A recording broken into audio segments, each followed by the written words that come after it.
Colorado Territory, 1871.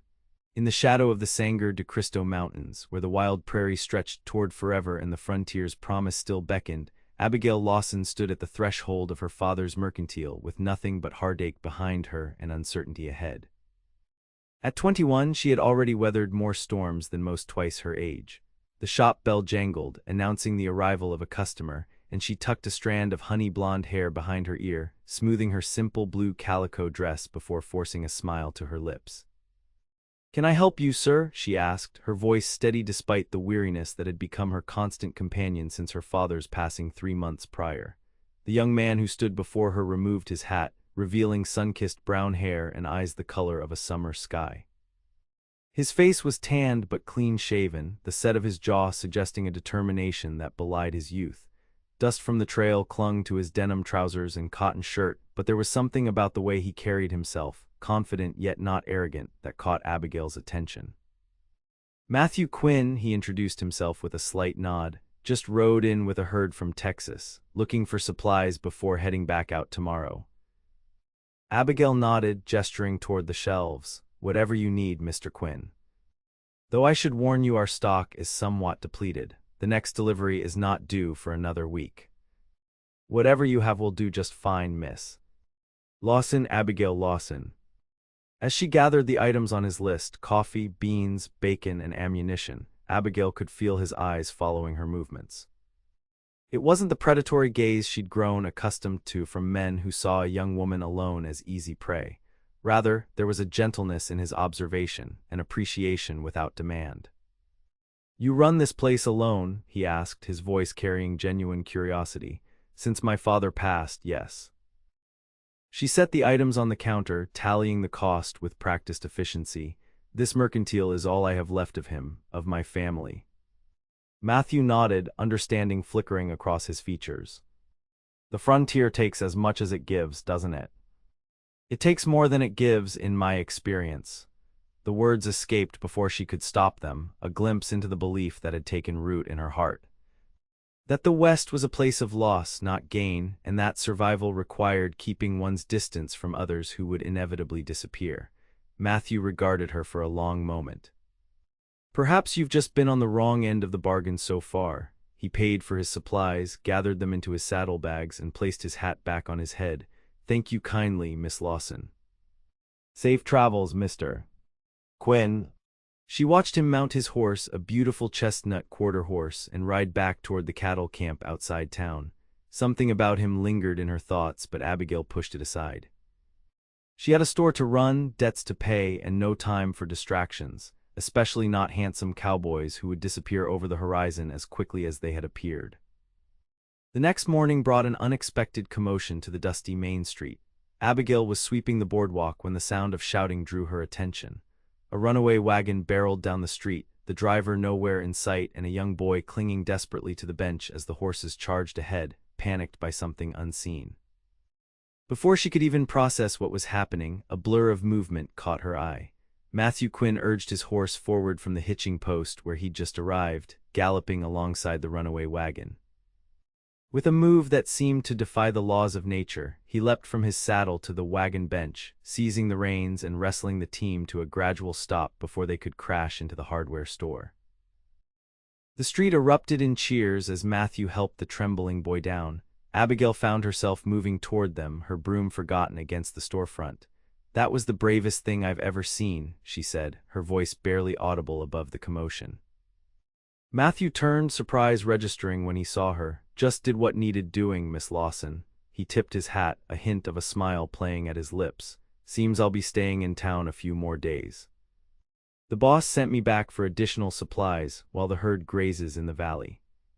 And just like that, the incident became the crack in the wall Abigail had built around herself. Each day that followed, Matthew found reason to visit the mercantile, sometimes for legitimate supplies, other times with questions that could have been answered elsewhere. And each time, Abigail found herself looking forward to the jingle of the bell that announced his arrival. On the 4th day, he arrived just before closing. "I was hoping you might join me for supper," he said, his usual confidence tempered by a touch of nervousness. "There's a decent establishment down the street, I'm told." Abigail hesitated, her fingers fidgeting with the ledger she'd been about to close. Mr. Quinn. Matthew, he corrected gently. After watching me nearly break my neck leaping onto a wagon, I believe we're past formalities. A smile tugged at her lips despite her reservations. Matthew, then, I appreciate the invitation, but I have responsibilities here. The accounts need balancing and inventory. The accounts will be there tomorrow, he interrupted, his blue eyes earnest, and I'd wager you haven't had a proper meal that wasn't eaten standing behind that counter in weeks. He was right, of course. Since her father's death, Abigail had thrown herself into keeping the mercantile afloat, often neglecting her own needs in the process. Still, accepting felt like opening a door she'd deliberately kept shut. One meal, she conceded finally, let me lock up first. The restaurant was modest but clean, the food simple but hearty. As they ate, Matthew shared stories of his life on the range, the beauty of star-filled nights on the open prairie, the camaraderie of the men he rode with, the pride in work well done. Abigail found herself laughing for the first time in months, the weight she carried momentarily lifted. What about you? He asked, refilling her coffee cup from the pot the waiter had left. You mentioned your father, but not how you came to be here. Abigail's smile faded slightly. There's not much to tell. My mother died when I was 14, consumption. Father decided the dry air out west might have saved her, so we came here to start fresh. He built the mercantile from nothing. She traced the rim of her cup with her fingertip. Then a heart attack took him 3 months ago, leaving me with a store full of goods, a ledger full of debts, and customers who doubt a woman can run a business properly. Yet here you are, running it anyway. I have no choice. It's all I have. Matthew studied her face, seeing beyond the practiced composure to the loneliness beneath. Is that truly all you have, Abigail, a store? The question struck too close to the fear she'd been avoiding, that perhaps the mercantile was all she would ever have, that connection and companionship were luxuries the frontier would deny her as it had taken everything else. Rather than answer, she glanced toward the window, noting the gathering darkness. It's getting late, I should return home. He didn't press, instead escorting her back to the small apartment above the mercantile. At her door, he removed his hat, holding it against his chest. Thank you for joining me tonight, he said. I'm heading back to the herd tomorrow, but we'll be driving them through town in about 2 weeks on our way north. Might I call on you then? Abigail hesitated, torn between the warmth his company had brought and the fear of allowing herself to care for someone who would inevitably leave. The mercantile will be open for business, she replied carefully.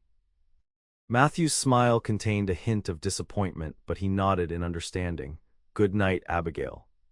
Good night, Matthew. As promised, Matthew and the cattle drive passed through town 2 weeks later.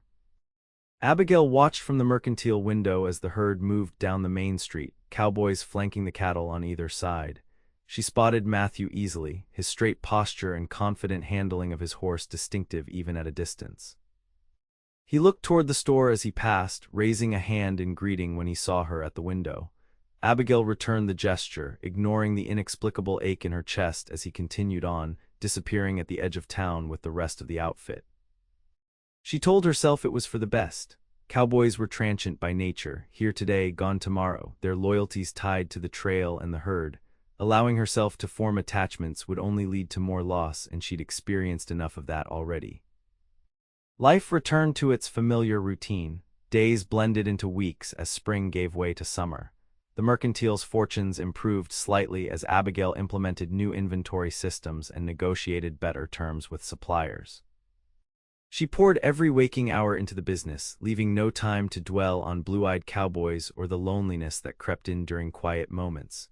Then, on a sweltering August afternoon, the shop bell jingled. Abigail looked up from her ledger, the greeting dying on her lips as she recognized the figure standing in the doorway.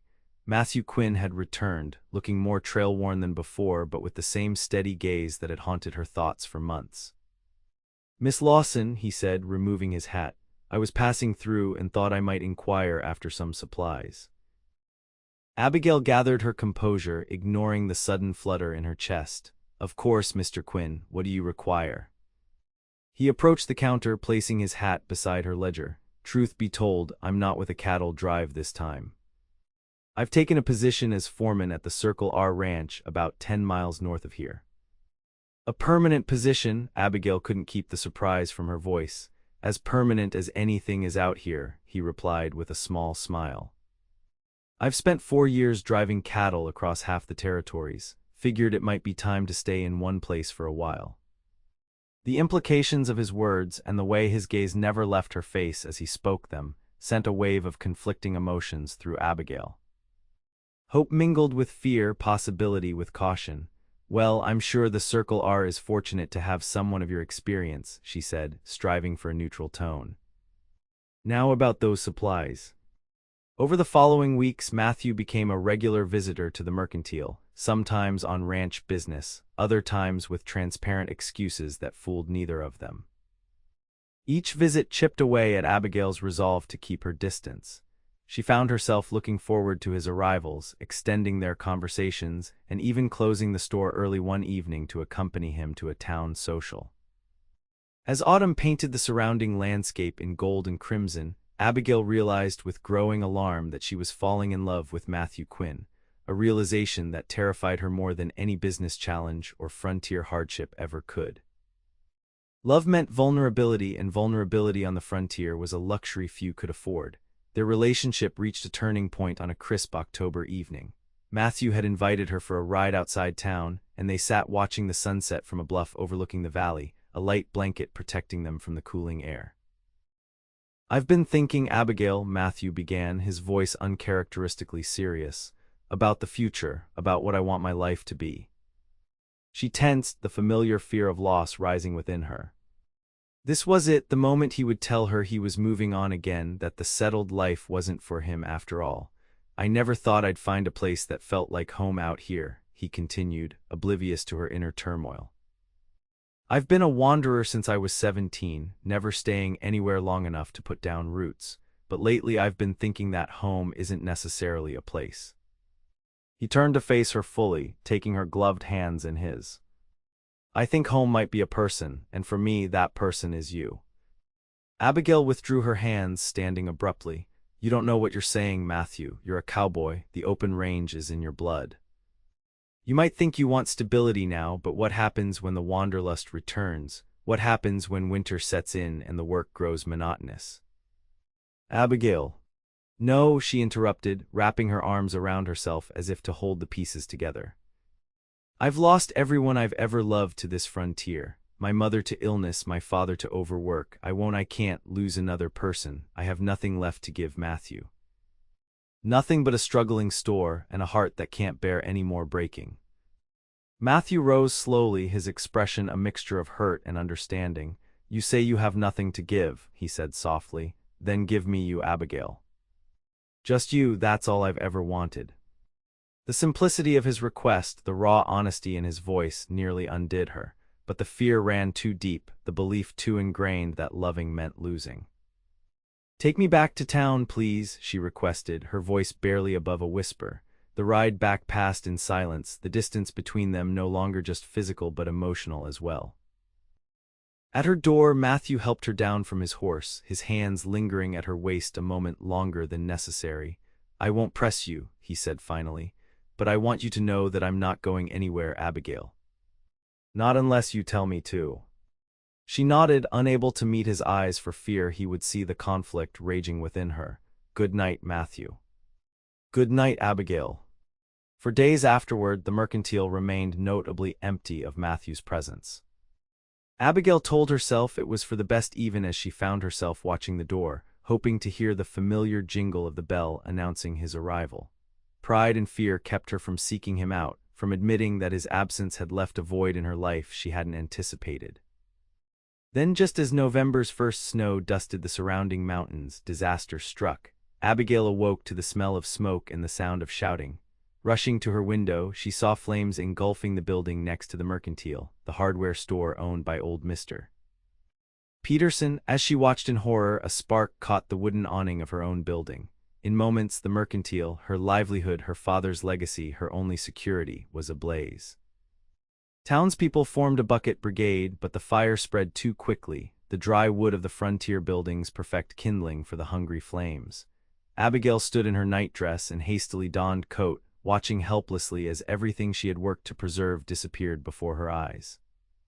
By dawn, all that remained was smoldering rubble. Abigail sat on a crate across the street, a blanket around her shoulders provided by a neighbor, staring at the ruins of her life. The townspeople offered condolences and promises of help, but all she could think was that the frontier had taken the last thing she had, Abigail. She looked up to find Matthew standing before her, his clothes and face smudged with soot from fighting the fire. Without a word, he knelt before her, taking her cold hands in his. "I came as soon as I heard," he said, his voice hoarse from smoke. "Are you hurt?" She shook her head mutely, too numb to speak, too overwhelmed to cry. "You'll stay at the ranch," he declared, his tone brooking no argument. "The foreman's cabin is small but comfortable until you decide what's next." "There is no next, Matthew," she finally spoke, her voice hollow. "The store was insured, but barely. Even if I could rebuild, it would take months, and winter is coming. I have nothing left, no home, no livelihood, no future here." Matthew squeezed her hands gently. "You have me," he said simply. "If you want me." The words hung between them, a lifeline extended across the chasm of her fear. For the first time, Abigail saw clearly the choice before her: cling to the belief that the frontier only took, never gave, or accept that perhaps, in the midst of all the loss, it had given her Matthew. "I'm afraid," she admitted, the words barely audible. "I know," he replied. "So am I. Life out here offers no guarantees, but I'd rather face whatever comes with you than face anything without you." 2 days later, Abigail stood in the doorway of Matthew's cabin, surveying the simple but tidy interior. A pot of stew simmered on the iron stove, filling the space with savory aromas. A bookshelf held volumes she recognized, rescued from her apartment above the mercantile before the flames could claim them. "It's not much," Matthew said, watching her face carefully, "but it's warm and dry." "It's perfect," she replied, meaning it. In the aftermath of the fire, something had shifted within her. The loss of the mercantile, devastating as it was, had also severed the last ties binding her to the past, to the belief that security came only from walls and goods and ledgers. "The ranch owner's wife asked if you might be interested in teaching their children," Matthew continued, hanging his hat on a peg by the door.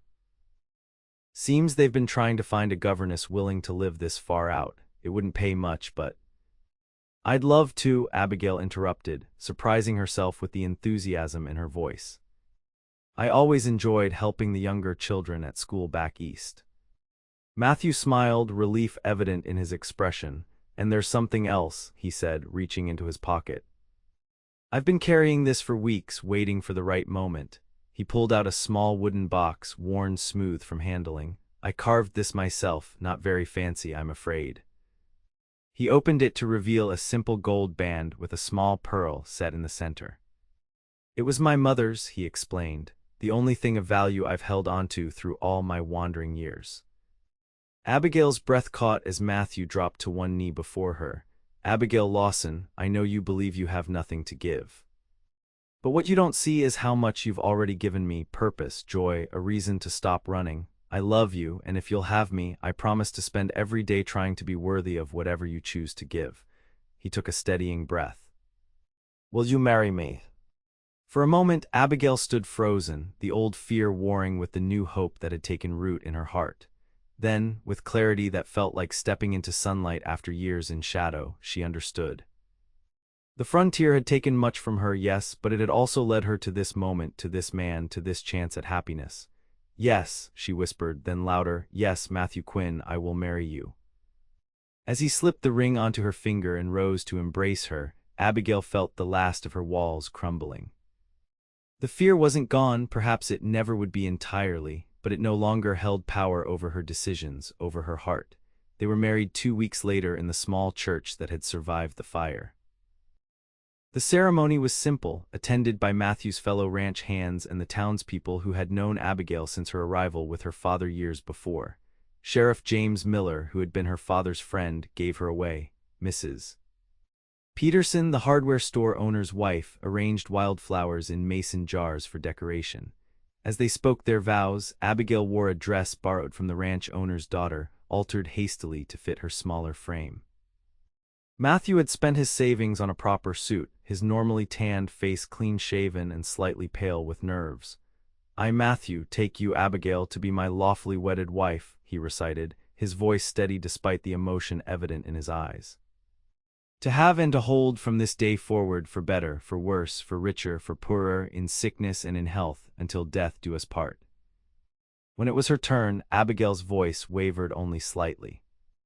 "I, Abigail, take you, Matthew, to be my lawfully wedded husband, to have and to hold from this day forward, for better, for worse, for richer, for poorer, in sickness and in health, until death do us part." The words felt not like a promise but a recognition of what already existed between them, a bond formed in the crucible of frontier hardship, tempered by loss and strengthened by the choice to love despite fear. The winter that followed their wedding was harsh, with blizzards that isolated the ranch for weeks at a time. But in the snug foreman's cabin, Abigail discovered a contentment she had never known. She taught the ranchers 3 children during the day, finding unexpected joy in their eager minds and innocent questions. In the evenings, she and Matthew would sit by the fire, planning for spring, for the future, for the life they would build together. "I was thinking," Matthew said one night as they sat side by side, her head resting on his shoulder as they watched the flames dance in the hearth, "about rebuilding the mercantile." Abigail turned to look at him in surprise. "But your position here at the ranch is secure," he assured her, "but the town needs a proper store and you have the experience to run it.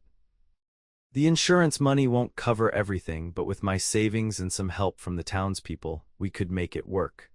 He took her hand, running his thumb over the wedding band that now accompanied her engagement ring. "Only if you want to, of course, if you're happier teaching."